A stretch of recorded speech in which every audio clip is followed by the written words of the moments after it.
Today's episode is brought to you by Leeward Elite. Leeward Elite is the solution to your technology and computer needs. Don't you deserve a better technology experience, a worry-free experience, a cost-effective experience? Leeward Elite members enjoy peace of mind, greater business productivity, and unlimited support. That's right, unlimited support. Contact a Leeward Elite concierge at leewardelite.com. That's leewardelite.com. And folks, I've gotten to know the Leeward Group, and not only do they provide outstanding IT solutions, they're also a very socially conscious group. They give back to their community in so many ways. I highly recommend contacting Leeward for any of your IT or consulting needs. I thank them for sponsoring and hope you enjoy today's episode. Looking to buy, sell, or grow your business to position it for a sale? As the owner and managing partner of Sun Acquisitions, Domenic Rinaldi has personally been involved in over 300 M&A transactions. He has seen and done it all, consulting with large and small businesses across a broad range of industries.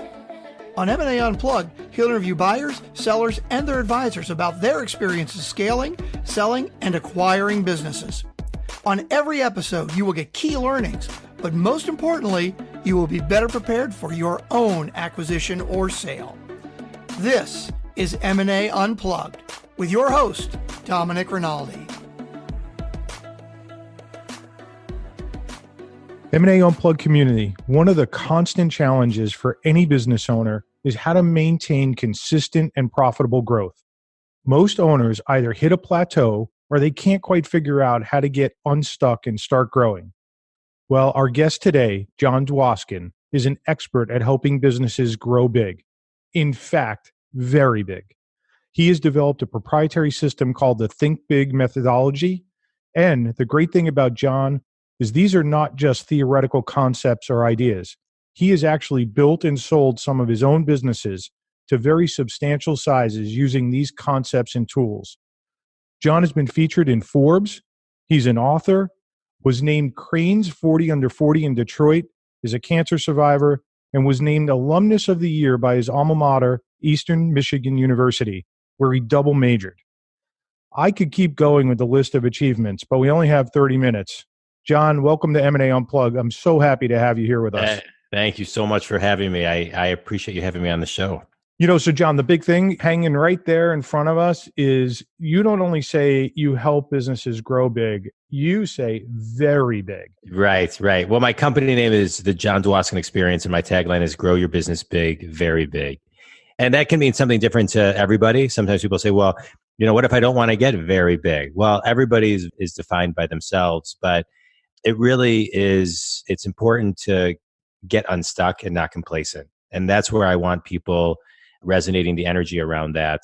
And is because we can all grow our business big, but very big just makes us think a little bit for another second or two on where we're stuck and where we want to get unstuck and grow. Yeah, Jon, our firm, we specialize in mergers and acquisitions and helping people, ultimately exit their businesses and realize, the full potential. I can't tell you how many times we have an owner come in, and the first step in the process is we do an analysis and we show them what the value of the business is. And invariably, they're disappointed. And we're like, well, you had this business for 20, 30 years. One, you didn't check to see what the value was. And there's so many things you could have done. You work with owners day in and day out. Why don't owners, when faced with, the reality of hitting a plateau and being stuck, what keeps them from moving forward? I think complacency is a dangerous drug, and it really, and we get really stuck in our day-to-day tornado sometimes, and we just become complacent because we're just, quote unquote, way too busy. When really, if you peel back the onion and you reverse engineer where the main issues are, there's a couple that I see that are very glaring when I go into companies. And I'm working with companies that are, they range from 2 people companies, 10 people, 50 people, 100 people, thousands, tens of thousands. And I don't say that to impress anyone, but just to impress upon the following. Typically, they all have a lot of the same problems. It's how they handle it that's completely different. And the problems are the following. They have the wrong people in the wrong seats. They are not constantly recruiting to get the best talent. They are not training their current talent to evolve their mindset because they don't subscribe or don't connect with the fact that the same level of consciousness that got that owner, that division head, that manager to where they are, that company, is not the same level of consciousness that's going to get them to the next step. And so they constantly have to be looking at their people and how they're training and how they're recruiting. Because if you want to be the best, you have to hire the best and train people to their potential so they can do the best every day when they come to work. Wow, those are some great key takeaways right off the bat. I just want to add one thing on that real quickly. Yeah. Is if you keep toxic people around, right? Sometimes people are in the wrong seats and you move them and they do phenomenally well. And a lot of times people and companies keep toxic people, and toxic people is costing you, depending on the size of your company, tens of thousands, hundreds of thousands, and sometimes millions of dollars. So it is, to me, every time I work with a company and we get rid of somebody who's toxic or a collection of people, they say to me within hours, if not days, I can't believe that person's gone. It doesn't even feel like they're gone. Life is so much better and everyone else has stepped up. It's so funny. And you look back, I've been in those situations, having been in executive leadership for many, many years, most of my career. And you look back in those times when you did get rid of toxic people and you sit there and wonder, what took me so long to do this? Mm-hmm. So Jon, you've done this for yourself, right? You've built a couple of businesses to substantial sizes. You sold them. What keys did you follow when you were building your own business? And you did these at a young age too, right? Yeah, I did it at a young age. And I would say that the number one thing, not only in those businesses, but in other, careers that I've had and in my coaching business now, it is a couple fundamentals, which is one, show up every day. Number two, be consistent. And when I talk about being consistent, it's being consistent with the rituals, the habits. It is critical that you have a business plan and that you consistently work the plan. I see so many times, so many people just do not have a plan. I've always had a plan. I've always been very plan oriented, strategically oriented, but also nimble, where I can pivot and change. I'm a big believer that you should look at your business plan every morning and every night, or a minimum 2 times a day, because it should be growing as you grow and as the market shifts, as the market evolves, et cetera, et cetera. I think the next thing is, if you want to separate yourself apart from everyone and anyone, then your follow-up should be impeccable. I can tell you, and I think anyone that's ever worked with me, my follow-up is impeccable. And it's so many people don't do what they say they're going to do and don't follow up. And if you're consistent and you work your plan and you have a plan and you show up every day and you follow up better than the next person, the next layer of that is you build and understand how to build your brand, and build your brand as your personal brand, right? What is your personal guarantee that separates you from anybody else? And then, there's just many different avenues you can go. But to me, those are the bedrock fundamentals. And lastly, I'll say how quickly you can, I'm a big meditator, how quickly can you get back to your center where you respond and don't react? Yeah, that's such a good piece of advice. Your business plan, I have a business plan. I look at it, but nowhere near every day. I mean, if I look at my business plan twice a year, so I'm guilty of this. I would imagine you find that quite a bit, or you may even find that people don't even have business plans. Well, yeah, I mean, so many people don't have business plans. And so think about it. You're talking earlier in the conversation about someone who comes and says, wow, I can't believe my company is worth this. I just assumed it was worth more. I've been working my ass off. I've been hustling. I've been, growing business development, et cetera, all the, the dozens of things that they're saying. And so think about it. If just think about that person, if they were to reverse engineer and look at their business plan, which is a review of their goals, a review of their people, and can their people get them to their goals?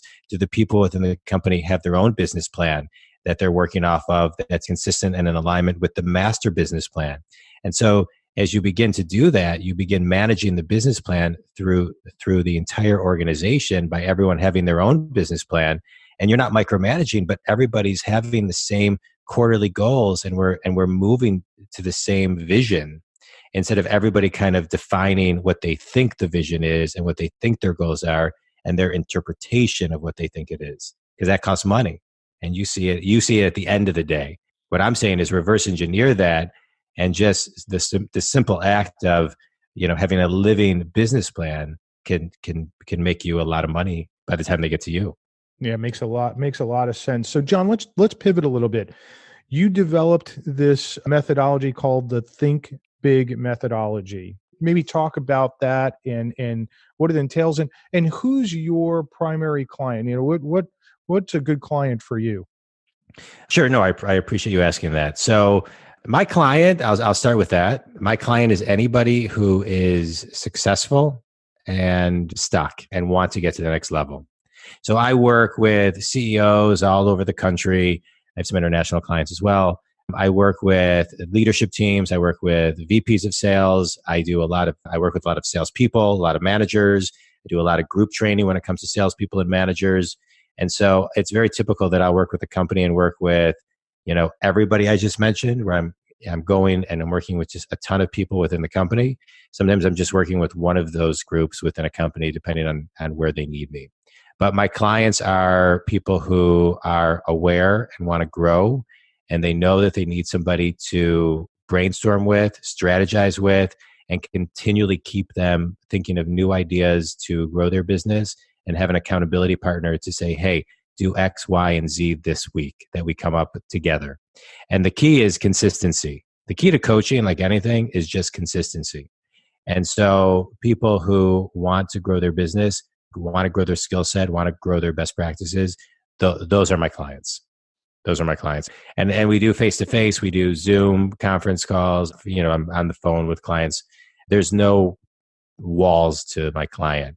But the methodology that I use is, I call it the Think Big methodology. And the goal in the center is really to continually get unstuck. And just in quick summary, the way it starts is I work with my clients not only on forecasting and projecting and building a plan, but then reverse engineering all the nitty-gritty things that need to get done on a consistent basis and provide them the tools to make it happen. But in quick summary, it's working with clients to increase their awareness, right? Raise their consciousness, their frequency, their vibration of what they're doing and how they're doing it and why they're doing it. I then work with them to shift their mindset and start coming up with the beginning steps of taking action in a different way, defining the bedrocks of their business, their purpose, their values, their mission, their vision, and then clarifying that big picture with a business plan, and really incorporating a lot of how the culture is being affected, and reviewing and looking at all of the people within the organization and how to maximize and stimulate the most out of all of them. And then as we continue to build that, we build the playbook, we build the business plan, and then the key is the consistency. Because once you get through the cycle, or different elements through the cycle, you're going from alignment to action to adjustment back to alignment. So we always want to be moving back into alignment, because when we are in alignment as a company, we are able to take action quickly. And that's where you look at a company and say, God, why is that company or those group of people working so seamlessly? Well, because they have a plan, they're in alignment, and it makes it look easy. When you're out of alignment and adjustment, it's very difficult. So John, you have an owner or a management team that comes to you, they're stuck, and they decide, okay, we're going to adopt the Think Big methodology. How does that then reverberate through the organization? Will you work with them and their people? Are you giving them the tools so they can work with their people? Where is your involvement in all of that? And what are some of the challenges from, working with an owner of a business or a management team and getting them aligned, but then getting everybody else in the organization aligned? Sure. Well, one of the best ways, depending on every company is different, but sometimes I'll come in and I'll do a 360 and I'll sit down with, not necessarily always, if the company's too big, everybody of the company, but if I'm working with a company of anywhere between, 2 and, sometimes 50, 60, 70 people, 75 people, let's just say anything under 100, I will come in and sit down and meet with everybody at the company. Because people will really open up to me. I can get amazing feedback and intel on where companies are stuck. We then take that 360 and create an action plan that entails a lot of coaching for different people within the organization. And I then work with those different people and leadership teams on how to roll things out. And the key is the consistency. You've got to be consistent. The biggest complaint I think most people have is, they bring people in to do a training or this or that. And then, that person goes away and everybody falls back into their old habits. And so to make this really stick within companies, there needs to be consistency. So most of the clients that I work with, I'm working with long term. And even if after, we're working together a lot and they go into a maintenance program, there's still levels of accountability. So I think the biggest challenge is for companies to realize that this is, it's the long game. It's not a short game and a quick fix. I think another challenge is for people to be vulnerable. Owners, division heads, egos get in the way. And you have to be able to surrender and just be vulnerable to allow things to change and grow and just own where you maybe aren't the greatest and need to grow, and just be open to coaching and growth. And that's how you get into alignment. Everybody starts singing and walking into this, the same vision. You get all the bullshit out into the center of the room, and then you start healing by giving tools. Everybody understands where you're going, what the vision is, and then everybody is being heard because there's a lot of people being trained and coached to get into alignment with the master plan. That's got to be so hard. I've worked with business owners for many, many, many years. And, most of them are A-type personalities. They wouldn't be business owners if they weren't, right? And imagine that getting people to really be vulnerable. They might accept coaching, but to really be vulnerable where they're willing to allow their employees to see their weaknesses and that they need help has got to be a really big step for an owner of a business. It is a big step. And, the bigger the ego, the bigger the step. It's amazing watching someone transform when they realize something that they think is being so vulnerable is accepted so widely. And then everybody else starts getting a little bit vulnerable. Again, this isn't, it's not necessarily a therapy kumbaya thing, but, sometimes, it's sometimes people just need to let go and stop trying to be right and stop trying to, just make it work. And sometimes you just gotta take your foot off the brake, surrender to the process, and let somebody else come in and help refacilitate. Because a lot of times lenses and perspectives get skewed. And so, for example, like when I'm coaching companies and going into companies, I can come in and I can provide a different perspective. And again, the same level of consciousness that got everyone where they are is not the same level of consciousness that's going to get them to where they want to be. So I'm in all different types of companies, of all different types of industries, all shapes and sizes.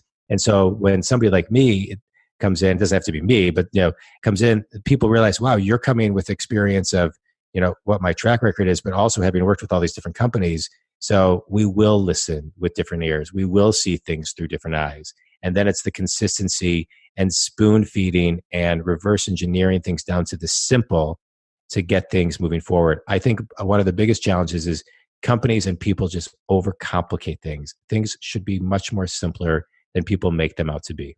Amen. Amen. That is so true. And I would imagine the employees really sort of know intuitively what's not working in a company if they're stuck, right? I mean, the owner may not want to be vulnerable. They may not want to fess up to it, but the employees sort of know what's happening.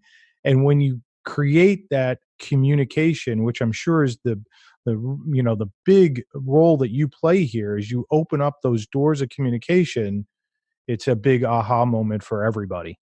Yeah, I mean, listen, the person who answers the phone knows more about that business than anybody, right? So if you take anything out of this, this talk that you and I are having, if you're the owner of a company and you want intel, go to the person who's answering the phone. They're the bartender of the whole organization, and they will enlighten you. And if you have a relationship with that person where you can protect that person's identity, you can learn so much about what's going on in your company. I love that term, the bartender of the company.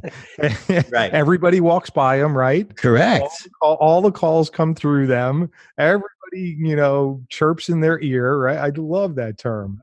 first time I've heard it. That's great. Yeah. And, they're the person. I mean, I know when I've had people answering phones, if someone's rude to the person who answers the phone, I don't want to talk to them. Right. I mean, that's like someone who's mean to a server, but your employees know. And I think one of the challenges, sometimes owners of companies don't want to hear what they have to say. And, I know that sometimes maybe it's a lens or a perspective they don't want to hear, but all feedback is good feedback. And you just have to be able to dissect it and how it can then really help you grow your company. And it's all about the nuances, right? It's all about the little things and the small things and that you need to listen for. And a lot of times it's what's not being said. And a lot of times, we have to really, be connected to our people, and we're not.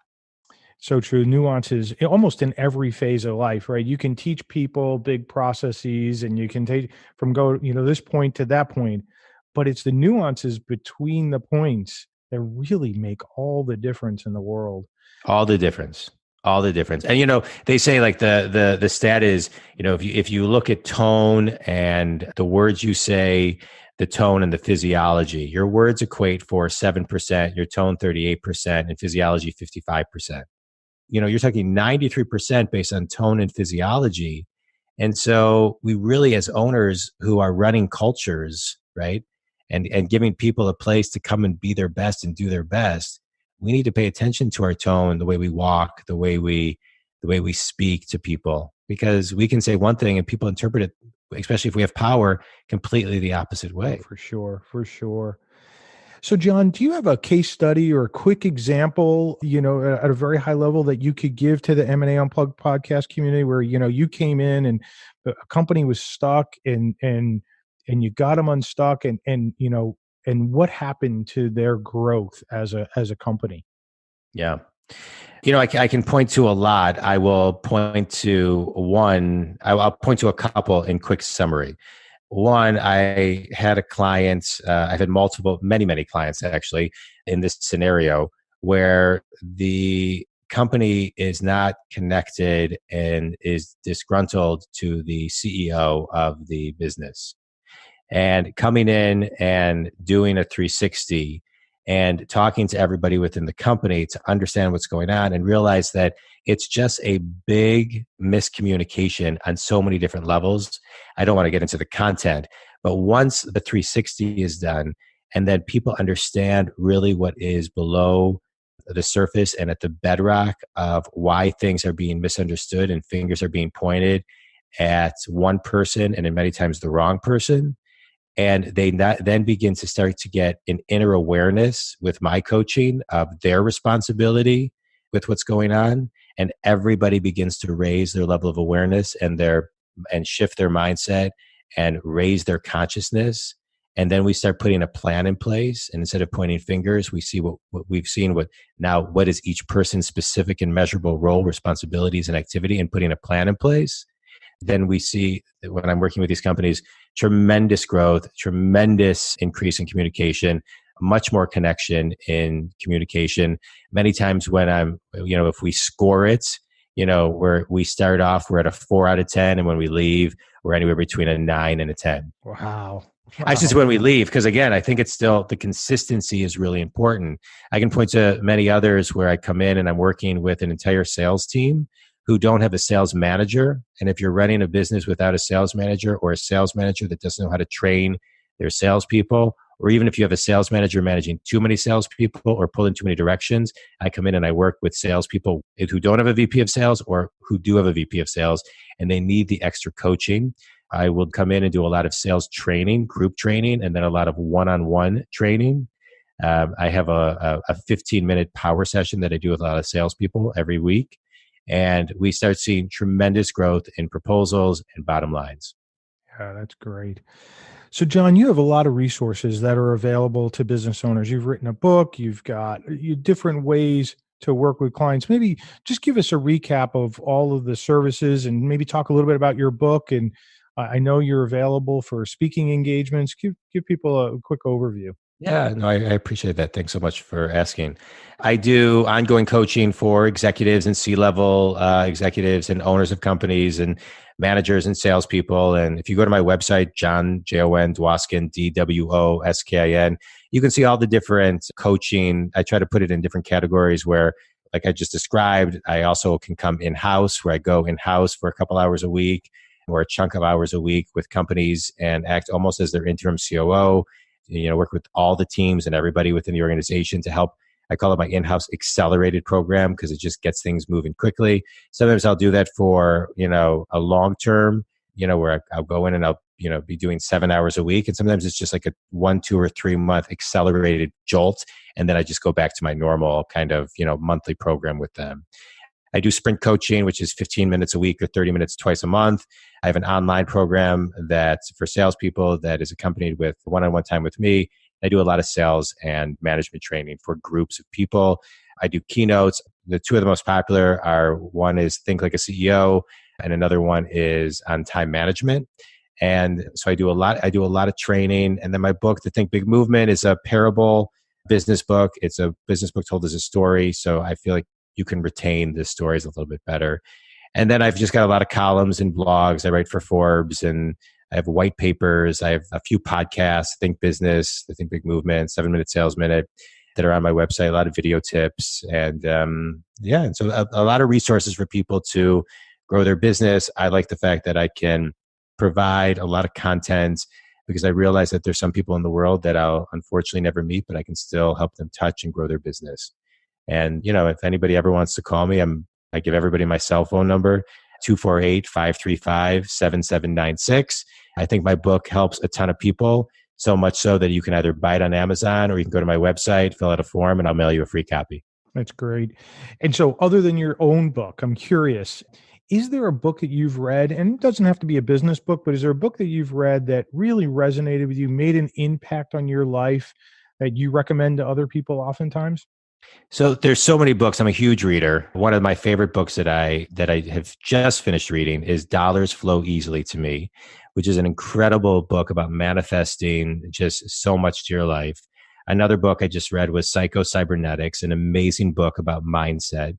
Those were amazing. I love the book Seat of the Soul by Gary Zukav. That was a life-changing book for me. 7 Habits of Highly Effective People, another one of my all-time favorites. Good to Great, another one of my all-time favorites. I love the book I Can't Accept Not Trying by Michael Jordan, one of my all-time favorites. I love to read. One of the books I'm reading right now is by David Goggins, Can't Hurt Me. Unbelievable. I'm listening to it, and it's kind of like a book on tape and a podcast with him. It's just, to me, reading is just, I love it. Principles by Ray Dalio, unbelievable. And I would say if you've never read Think and Grow Rich, it's a must. Yeah, that is. I love that book. I love that book.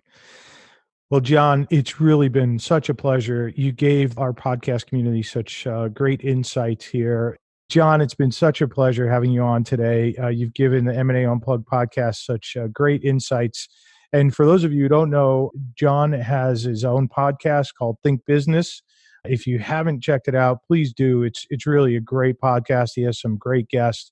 Jon, thanks again for being on. Really appreciate it. Hey, thank you so much. And thanks to the M&A community.